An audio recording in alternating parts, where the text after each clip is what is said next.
Karibu katika mkasa mpya wa sitokuja kumsahau dalali alionipangisha nyumba moja na majini na wakati alikuwa anafahamu.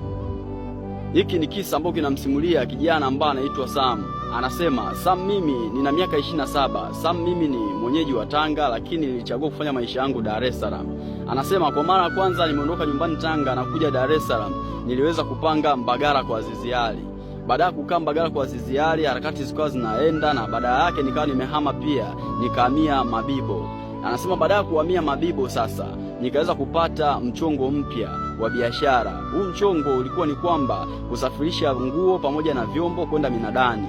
Anasema hizo mission nimezifanya sana. Nimetembea baadhi ya mikoa kama Iringa, Morogoro, Tanga. Kwa hiyo nyumbani tumeenda sana kwa shughuli za minada. Kwa hiyo anasema zile kazi kikweli nilizielewa sana na kazi ambazo nilikuwa naona zinanipatia pesa. Baada mwisho wa siku nilikuwa na mimi pia na mtaji wangu ambao nilikuwa nauendesha. Kwa hiyo nikichukua bidhaa Dar es Salaam, labda nguo au vyombo, tunapeleka mkoani, labda mkoa huu awamu hii tunapeleka Morogoro. Basi kwenda Morogoro tunakaa hata mwezi mzima tunafanya shughuli za minada.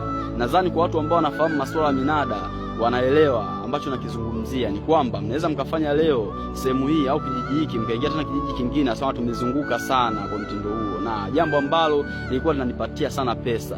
Anasema ile biashara nimeenda nayo baada ya mwaka 1.5 nikaona faida yake ni kubwa sana. Niliweza mtaji wangu uliweza kukua vizuri sana, nikaweza kupata pesa nzuri.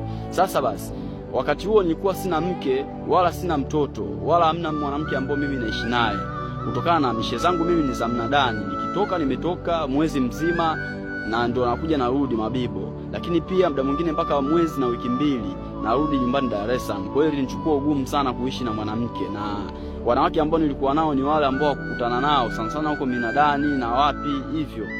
Anasema basi sasa ile biashara kiukweli iliweza kuniingizia faida kubwa sana, na akili yangu yote nikasema bwana, hii pesa ambayo naipata ni bora tu nitafute kiwanja ili baadaye nije kujenga hapa Dar es Salaam.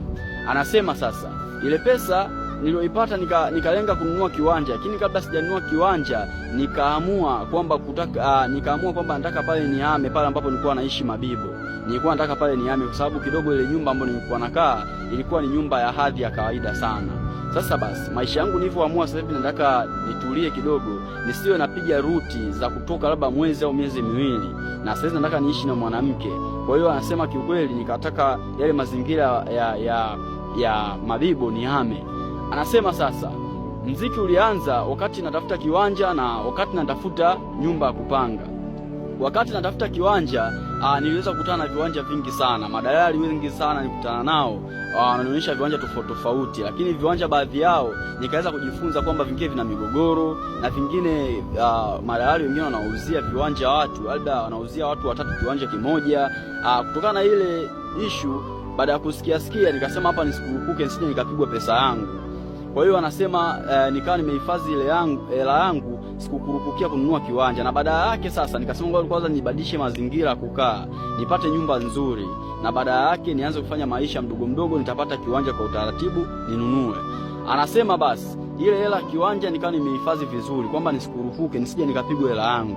Nikawa naendelea na mishe zangu. Sasa siku ile ambayo ilipofika kwamba nianze kutafuta chumba nataka nihame pale, karibia kodi yangu inaisha pale Mabibo. Anasema nikawa nimekutana na dalali fulani. Akaniambia yule dalali, anasema nilimpigia simu wa pale Mabibo. Baada yake akamniambia, vipi unataka nyumba hapa Mabibo au wapi? Nikamwambia bwana, kama unafahamiana na dalali yako mwaminifu kama wewe, naomba basi tu ni connect naye ili aweze kunitafutia nyumba nzuri sana. Akasema kiukweli mimi nawafahamu hapa Mabibo na mitaa mingine labda Baruti au kule juu Kibo na wapi. Anasema sehemu kama hizo Msewe, lakini uko kwingine sikufahamu. Wewe ulikuwa unataka uishi wapi? Mimi nikamwambia bwana, mimi nilikuwa napendelea labda niishi Mbezi, maeneo ya Mbezi. Anasema kule ni mbali sana, hamna mtu ambao namfahamu. Anasema basi baada ya kuachana yule dalali nikaa nimeondoka ile siku nikaelekea mpaka Mbezi. Nakumbuka nilifika Mbezi kwa Msuguri.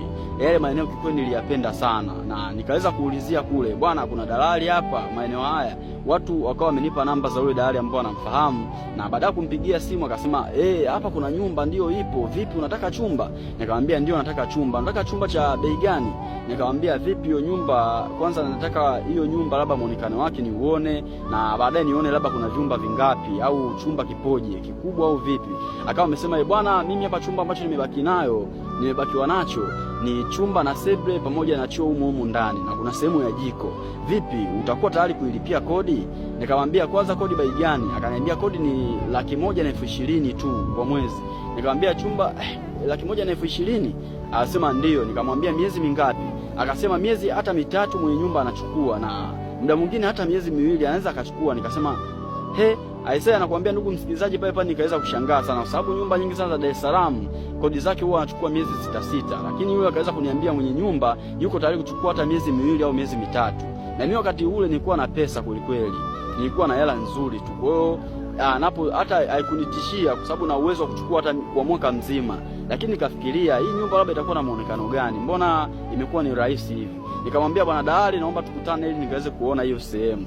Anasema yule dalali kaweza kukutana naye na tukaelekea paka kwenye ile sehemu. Kwa kweli yale mazingira ni mazuri sana ile nyumba, na ule mtaa umepoa kweli. Kuna nyumba nyingi sana pale mtaani lakini pamepoa poa. Nikamuuliza ndo hapa? Amesema ndio hapa. Ile nyumba ni kali sana. Baada ya kuingia mle ndani, vyumba ni vikubwa sana, mko vizuri. Nikasema lakini dalali, hii si apartment? Akawa amesema ndio ipo kama hivyo, lakini mwenye nyumba yeye ameamua tu kupangisha hivyo, lakini 20,000 tu mzee, na kushinda. Nikamwambia hapana, sijamaanisha kwamba itanishinda, lakini nimeshangaa labda kwa kuwa ni biashara yake. Anasema sikuweza kujifungua pale, au labda kumuuliza bwana, kwa kuwa bei ndogo, kwa nini bei ndogo na nini? Hapana, mimi mwenyewe pia nataka unafuu wa maisha. Basi baadaye nikaona kama ni bahati sana kukutana na wale mazingira mazuri sana, lakini bei ni ndogo. Kumbe nilikuwa sielewi kitu ambacho kinaendelea nyuma pazia. Baada ya pale, anasema yule dalali, nikaweza kuongea naye, nikamwambia bwana, mimi nitalipa miezi 6. Anasema miezi 6? Sawa, tena kama utalipa miezi 6 mmoja wa dalali sasa. Nikamwambia kuhusu hilo wala haina shida. Anasema ndugu msikilizaji, mimi nimetoa pale 120,000 mara 6 kwa ajili ya miezi 6 ile nyumba ya vile vyumba. Sawa, na baada yake nikampa dalali naye pia 100,000 hela kama ya udalali, sababu nilikuwa na hela nzuri sana. Na baada ya pale dalali akawa amenikabidhi funguo, akaniambia bwana, uko huru kuhamia kuanzia sasa. Nikaweza kumuuliza hii nyumba vipi, inaonekana kama kuna watu ambao wengine wanaishi. Anasema hii nyumba pia wanaishi, kuna watu wawili, kuna wapangaji wawili ambao wanaishi huko ndani, wa kike na wa kiume. Mimi nikamwambia sasa kwa sasa watakuwa wameenda kazini. Akasema nao pia wameenda kazini. Bwana, nikamwambia sawa, wala haina shida. Kwa hiyo nikija kuhamia, anasema ni wewe tu tayari, wewe ushamalizana na mimi naenda kumalizana mwenye nyumba, kwa hiyo haina shida, wewe hamia muda wote. Anasema basi dalali nikawa nimeachana naye kwa mazingira yale, na mimi mwenyewe pia nikawa nimerudi zangu Mabibo. Baada ya siku 3 mbele nikapanga nihamie kule Mbezi kwa Msuguri, na baada ya hapo ilikuwa ni mida ya usiku, nipanga nihame. Nikawa nimechukua vitu katika gari tukaondoka, akiwemo ni dereva pamoja na msaidizi wake na mimi mwenyewe.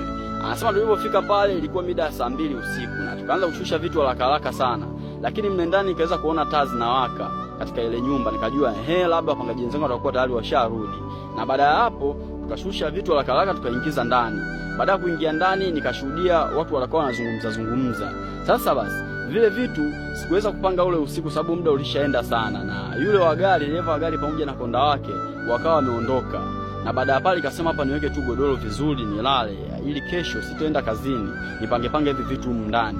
Anasema baada ya pale alikuwa anasikia watu wanazungumza, ikiwemo ni karibu na chumba chake, watu wanazungumza, lakini alipozisikia zile sauti, anasema ile sauti la hasha, ilikuwa ni sauti ya mwanamke na mwanaume. Ni watu ambao wanaonekana ni wapenzi kabisa, wanaongea tena kwa mahaba na vicheko kweli vinatawala. Sasa basi nikaweza kushuhudia kicheko ambacho kinatoka kwa sauti sana ni cha kike. Yule mtoto wa kike alikuwa anacheka sana, na ile sauti, ndugu msikilizaji, moja kwa moja anasema nikaweza kuivutia vizuri sana. Yule msichana alikuwa ni mrembo kweli, anaonekana anacheka kwa step na sauti yake ni nyororo mno.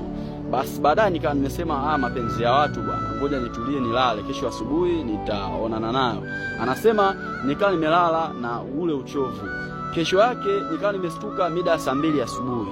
Nikasema ngoja nitoke nje walau nisalimiane na wapangaji wenzangu tuweze kuonana, kwa sababu ndio hivyo, nimekuja jana sijaonana nao, kwa hiyo hatujatambuana. Anasema nikaamka sijakuta mtu yoyote mle ndani. Nikasema enda atakuwa ameshadamka kwenda kazini, labda mimi nimechelewa sana kuamka leo. Nikaangalia kulia na kushoto na nikaingia bafuni. Pale kuna bafu za nje 4. Anasema ile siku nikaingia mle bafuni na kweli nikakuta kama kuna watu ambao wamefanyaje, wameoga asubuhi afu wameondoka. Sasa Batikana amesema kweli kuna hawa watu watakuwa tayari washaondoka, wameenda kazini. Baada ya pale kitu ambacho kiliendelea